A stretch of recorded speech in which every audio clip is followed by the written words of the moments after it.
하나님 말씀 드릴 수 있기를 주님의 이름으로 축복합니다. 아멘.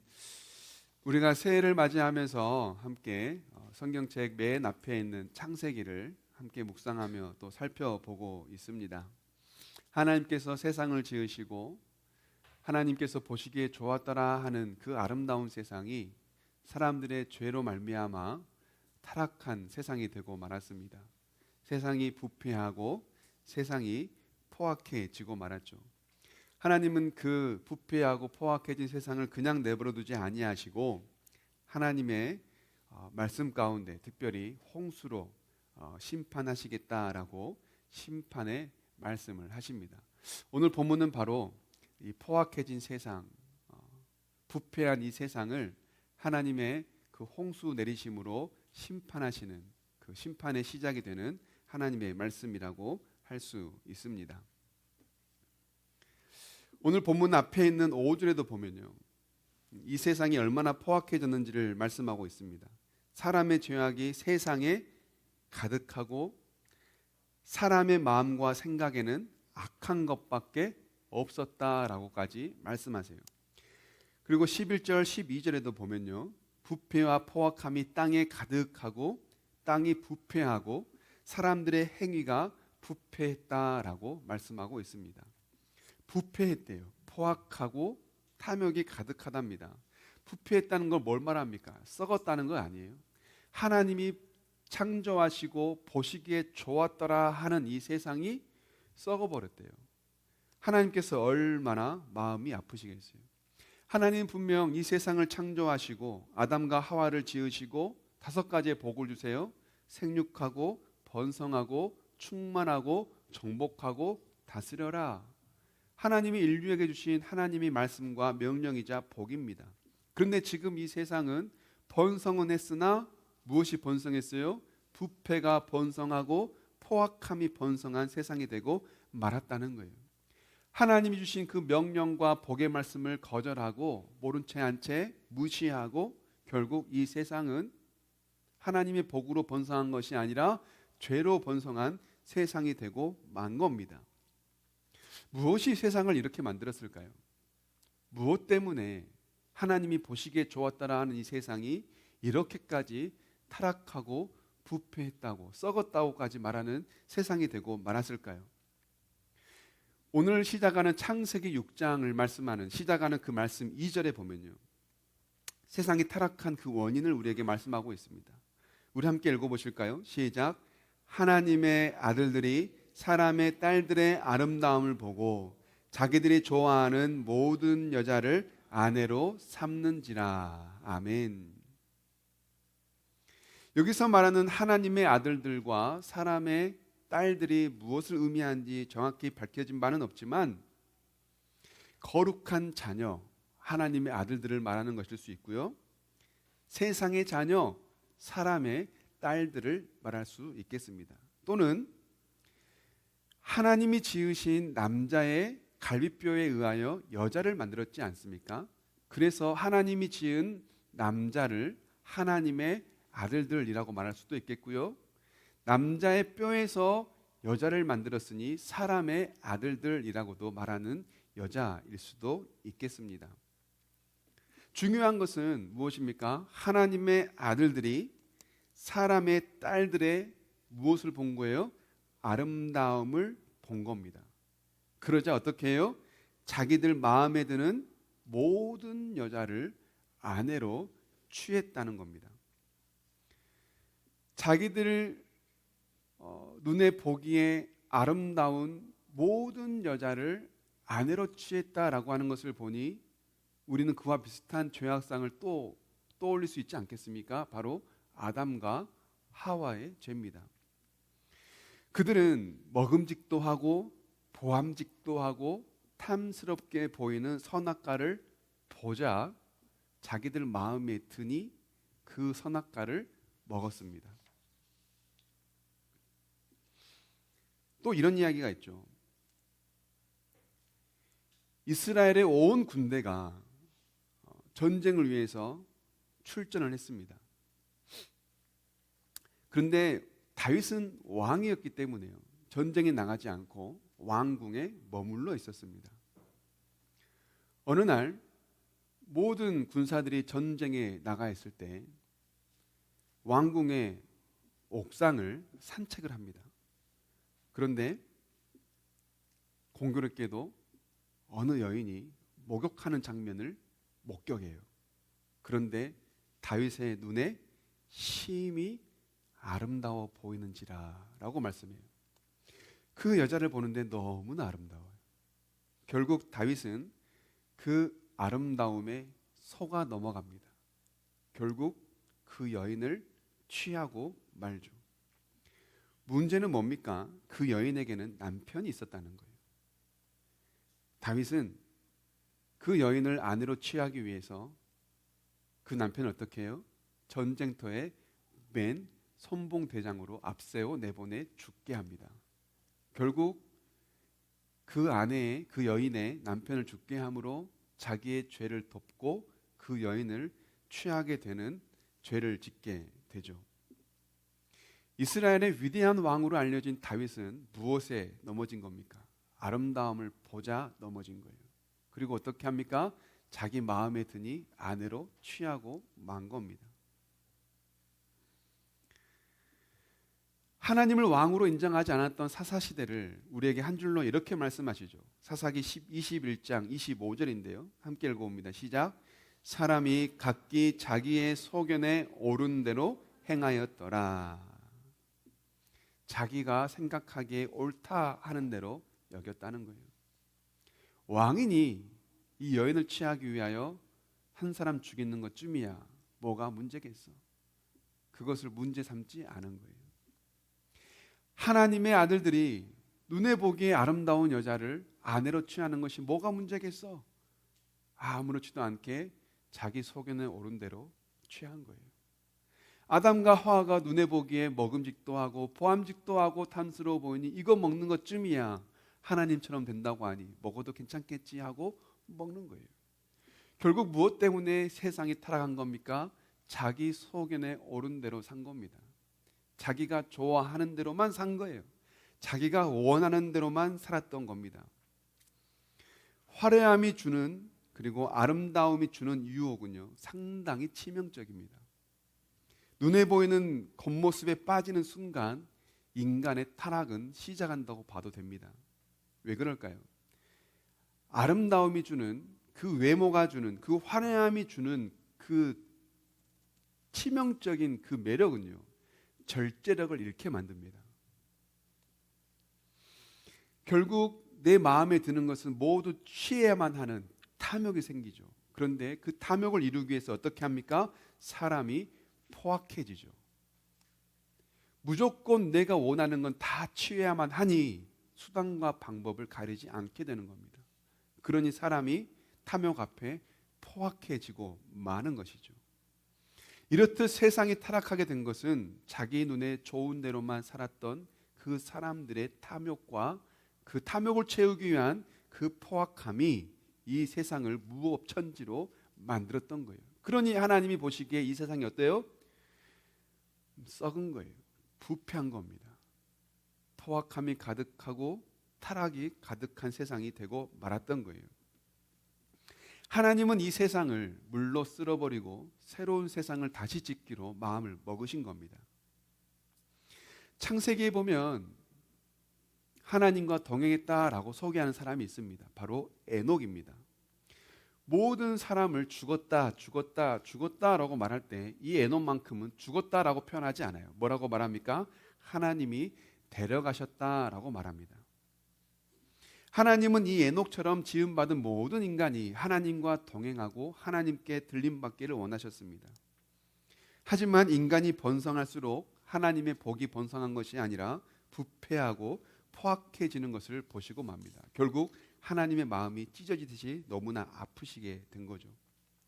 결국 하나님은 이 세상을 그냥 이대로 둬서는 안 되겠다라고 생각하세요. 하나님의 뜻을 거스르는 죄악된 이 세상을 멸하기로 정리하기로 마음을 먹습니다.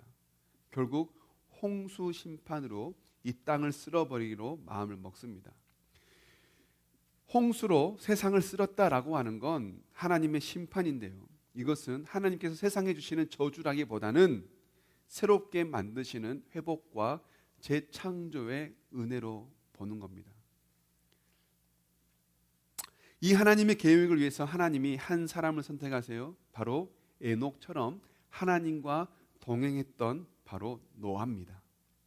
노아는요, 이 세상이 그렇게 부패하고 포악한 시대였음에도 불구하고 하나님과 동행하는 의인이었어요. 하나님은 그런 노아에게 은혜를 베푸십니다. 어떤 은혜요? 방주를 만들라는 은혜예요. 새롭게 재창조될 세상을 위해서 노아의 가족과 그리고 하나님 만드신 세상의 동물들을 짝지어 방주에 승선하게 합니다. 그리고 무려 40일 동안 쉬지 않고 밤낮으로 하늘에서 비가 쏟아집니다. 온 땅이 물에 잠기고요, 심지어 가장 높은 산들까지도 다 물에 잠기고 맙니다. 그렇게 물에 잠긴 세상이 150일을 유지합니다. 그 사이에 어떻게 됐을까요? 방주에 타지 않은 이 땅에 남아있던 모든 생물들은 다 물에 빠져 죽게 되죠. 결국 오로지 방주에 탄 자들만 살아남습니다. 방주에 탄 생명 있는 것들만 살아남게 돼요. 그래서 오늘 본문 뒤에 있는 방주의 이야기를 끝을 맺는 창세기 7장 23절에서 이렇게 우리에게 말씀하여 함께 읽어봅니다. 시작. 오직 노아와 그와 함께 방주에 있던 자들만 남았더라. 아멘. 누구만 남았어요? 방주에 있던 자들만 남았어요. 자기 마음대로 살고자 했던 세상에 있던 자들은 다 멸망을 당하고 방주에 있는 자들만 남았던 겁니다. 여러분, 방주는 뭡니까? 아마 들어오면서 로비 책상 그 헌금함 옆에 오늘 우리 아이들이 활동하면서 만든 방주를 보신 분들 계실 거예요. 그런데 아쉽게 방주 뚜껑을 못 만들었더라고요. 비를 다 맞게 생겼어요. 아마 시간이 부족해서 뚜껑을 못 만든 것 같은데 혹시 누구라도 은혜를 입은 자가 있다면 뚜껑을 만들고 가시기를 부탁드리겠습니다. 방주가 뭡니까? 방주는요, 히브리어로 테바라고 말합니다. 테바. 이것은요, 배가 아니에요. 상자를 뜻합니다. 테바라는 말은요, 상자를 뜻해요. 여러분, 상자하면 성경에 나오는 무엇이 떠오릅니까? 바로 모세가 실려 있었던 갈대 상자를 떠올릴 수 있겠죠. 모세는 모든 유대 남나를 다 죽이라는 애굽 왕의 명령이 있던 시대에 안타깝게도 그때 태어납니다. 모세의 부모가 어떻게든 숨겨서 석 달을 키워요. 그런데 석 달이 지나니 더 이상 숨겨서 키울 수 없게 됩니다. 그러자 모세의 부모가 내린 결단은 갈대로 상자를 만들어 나일강 위에 띄어 보내는 것이었습니다. 그렇게 눈물을 머금고 모세의 어머니가 갈대에 상자를 만들어 모세를 집어넣고 나일강 위로 띄어 보냅니다. 그 갈대 상자, 그 상자가요, 바로 이 노아의 방주를 뜻하는 테바예요. 물론 크기에는 아주 큰 차이가 있겠지만 이 테바 역시 상자라는 것을 뜻하는 겁니다. 그렇기 때문에요, 모세를 태웠던 갈대 상자도, 그리고 오늘 본문에 나오는 노아의 방주였던 이 상자 또한 마찬가지로 없는 게 있어요. 바로 뭘까요? 동력 장치가 없습니다. 상자이기 때문에요, 엔진이 없어요. 그리고 브레이크가, 제어 장치가 없습니다. 그냥 물 위를 떠다니는 상자일 뿐입니다. 물이 흐르는 곳으로 그냥 흘러가는 거예요. 바람이 부는 곳으로 그냥 떠다니는 거예요. 무엇을 의미할까요? 이 테바, 방주, 이 상자의 선장은 오직 하나님이라는 뜻입니다. 하나님께서 바람 부는 곳으로 가는 거예요. 하나님께서 물이 흐르게 하는 곳으로 그냥 흘러가는 거예요. 상자의 인생을 하나님께 맡기는 겁니다. 상자의 방향을 하나님께 맡기는 거예요. 상자가 어디로 안착할지 모릅니다. 그런데 그 종착역을 하나님께 맡기는 거예요. 그게 바로 테바, 상자, 방주라고 하는 걸 의미합니다. 하나님의 인도하심 가운데에 모세를 태운 상자는 어떻게 됐을까요? 애굽 공주에 의해 발견됩니다. 애굽의 공주는 모세를 보자 마음의 문이 활짝 열립니다. 그리고 공주는 마음 먹기를 이를 나의 아들로 삼아야겠다 하고 애굽의 왕자로 키워냅니다. 나중에 모세는 어떻게 합니까? 출애굽을 인도하는 출애굽 지도자가 되어 하나님의 손에 쓰임 받는 구원의 지도자가 됩니다.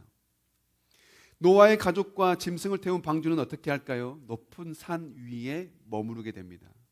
그리고 그 산 위에 정박하고 홍수가 그치고 물이 다 마를 때까지 기다렸다가 방주에서 나와 새로운 창조를 하나님의 손의 역사에 쓰임 받는 그 창조의 시작을 쓰임 받게 되는 도구가 됩니다.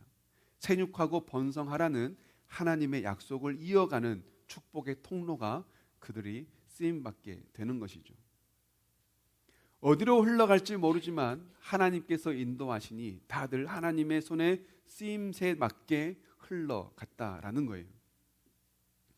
하나님은요, 자기들이 좋아하는 대로 살던 이 세상, 부패와 포악이 번성한 이 세상을 하나님이 물로 심판하시고 하나님이 운행하시는 방주를 통해 새로운 세상을 열어주십니다. 자기들이 원하는 대로 살았던, 자기들이 좋아하던 대로 살던 자들은 멸망하고 결국 하나님이 운행하던 방주에 탄 자들은 살아남습니다. 그리고 하나님의 재창조의 역사에 쓰임받는 축복의 통로가 됩니다. 이렇게 볼 때 하나님께서 노아에게 방주를 만들라고 명령하신 이유는 뭘까요? 자기가 원하는 대로 살아가는 그 삶은 무절제하고 원하는 것을 다 이루기 위하여 탐욕을 품고 그 탐욕을 위하여 포악해진 삶은 결국 멸망이지만 하나님이 인도하시는 대로 하나님의 뜻대로 살아가는 그 삶은 생명이다라고 하는 것을 우리에게 말씀해 주고 계시는 거예요. 내가 원하는 대로 사는 삶은 결국 죽음이지만 하나님이 원하는 대로 사는 삶은 생명이라는 것을 우리에게 말씀하시는 거예요. 내가 운전대를 잡고 가는 그 운전대는 결국 멸망이지만 하나님께 운전대를 맡기고 가는 그 삶은 영원한 생명을 얻게 된다라고 하는 것을 우리에게 말씀해 주고 있는 겁니다. 그러므로 여러분, 우리의 운전대를 하나님께 맡길 수 있기를 원합니다. 내 뜻대로 사는 것이 아니라 하나님의 뜻대로 살 수 있기를 주님의 이름으로 축복합니다. 하나님을 떠나 내가 살고 싶은 대로 사는 것은요, 결국 멸망입니다. 잠깐은 쾌락이 있어요. 잠깐은 즐겁습니다. 잠깐은 행복을 느낍니다. 그런데 여러분 어때요? 더 행복해지고 싶은 탐욕이 생기죠. 이보다 더 센 쾌락을 느끼고 싶은 탐욕이 생기죠. 이보다 더 높은 명예를 얻고 싶은 탐욕이 생기죠. 이보다 더 많은 부를 얻고 싶은 탐욕이 생기죠. 그리고 그 탐욕을 이제 얻기 위해 어떻게 합니까? 포악해지죠. 어떻게든 이 탐욕을 채우기 위해 수단과 방법을 가리지 않고 사람이 거칠어지지 않겠습니까? 그렇게 포악해지고 부패해지고 마는 것 아니겠어요? 우리가 살고 싶은 대로 살면 결국 남는 건 죽음밖에 없다는 겁니다. 그러나 오늘 말씀에서 우리에게 하시는 그 방주를 타면, 하나님께 우리의 인생을 내어 맡기면, 하나님께서 우리 인생의 운행자가 되어 주신다면 홍수 중에도 살아남는 자가 된다는 거예요. 여러분, 인간의 창조 목적은 무엇일까요? 하나님을 영화롭게 하는 겁니다. 하나님을 영화롭게 한다라는 건 다른 게 아니에요. 하나님과 올바른 관계를 맺는 겁니다. 그게 하나님을 영화롭게 하는 거예요. 하나님과 올바른 관계를 맺는다는 건 내 뜻대로 살지 않고 하나님 말씀대로 사는 겁니다. 그러니 하나님을 영화롭게 한다라고 하는 건 다름 아니라 방주에 타는 거예요.